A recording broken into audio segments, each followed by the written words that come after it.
Welcome to Greek for a Week. We are looking at a new paragraph this week, which is chapter 3, verses 7 through 11. And just verse 7 will be our conversation this week.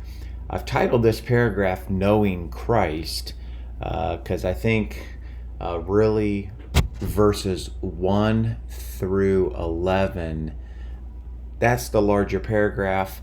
I know I did verses 1 through 6 in past, and really 7 through 11 ties into verses 1 through 6, but decided to break it up into two paragraphs just to make it a little bit easier to walk through for upcoming weeks. So here's verse 7.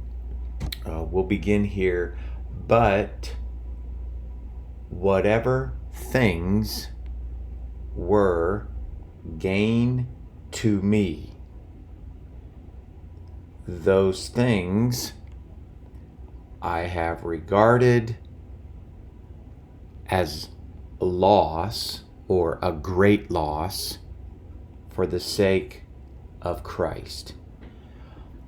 So I want to mention a couple of things. I usually don't do much of this, but I thought this was a good opportunity to go ahead and talk through it. And that is text critic problems or issues that come up. If you notice, the Allah here is in brackets. I put it in brackets because there are a number of texts where it is in brackets. And I'm going to suggest here that it probably isn't to be included. You have a few papyri, you have Sinaiticus, and several uncials that do not include Allah in their manuscripts. Whereas there are a few uncials. There's the second corrector of Sinaiticus and the Textus Receptus do include it. I know I have it here. I decided to go ahead and include it because I think there is a contrast with verse 6. So I've included it in my translation. I've included it here in the text. But again, I think if we look at external evidence only, and that is the manuscripts, if we consider the external evidence, it's probably likely that Allah was added by a scribe. They recognize the contrast between verse 6 and verse 7. So again, I'm going to suggest that it is to not be included, even though I've included it here. Recall again that verse 6, you have Paul, where it says, according to zeal, he was a persecutor of the church, according to righteousness that is in the law, being blameless. So really the contrast probably goes, if we want, probably goes from verses 5 and 6. That's where Paul is listing his pedigree, if you will, all of the things that he does and has done. But the contrast here, he says, whatever things were gained to me. So all of those things in verses 5 and 6 that were gained to me, again, he's regarded them as great loss. So that's why I think the contrast is there. The question is the Allah there in the text? Probably not.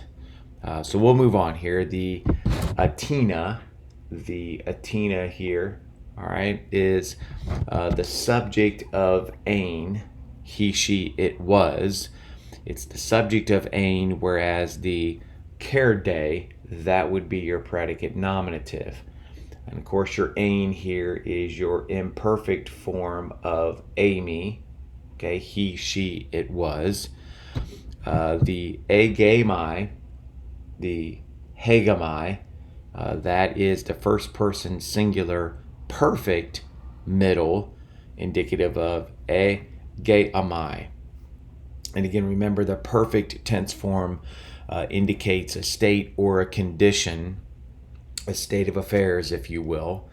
So he is in a state of regarding it or considering it a great loss, and that is those things that he's mentioned in verses 5 and 6. The great loss here is the Zemion here, the Zemion, And then lastly, the prepositional phrase dia tan Christan. Whenever you have dia ta plus the accusative, as you do here, it's probably indicating cause. For the sake of, for the cause of, in this case, Christ. So verse 7, I think, gets us on our way.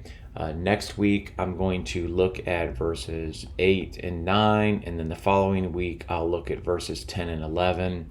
And then, of course, as always, I'll diagram then the following week. Have a great week. Thanks for listening.